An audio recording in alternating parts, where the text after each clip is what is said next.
കയ്പമംഗലം പള്ളിത്താനം മുയിനുദ്ദീൻ ചിസ്തി മസ്ജിദിൽ ബദർ മൗലിദും ഇഫ്താർ സംഗമവും സംഘടിപ്പിച്ചു. സുഹറ ബീവിയുടെ 4ാമത് ആണ്ട് നേർച്ചയും ഇതോടൊപ്പം നടന്നു.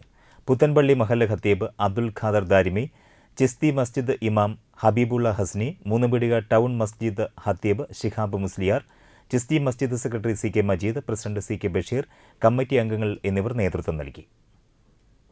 മാറാവട്ടെ. അതുപോലെ അവരുടെ ഭർത്താവിന്, അതുപോലെ അവരുടെ കുടുംബാംഗങ്ങൾക്ക്, നമ്മുടെ എല്ലാ കുടുംബാംഗങ്ങൾക്കും, മാതാപിതാക്കൾക്കും, അഹലുകാർക്കും ഒക്കെ സന്തോഷിക്കാനുള്ള തൗഫീഖ് നൽകുമാറാവട്ടെ.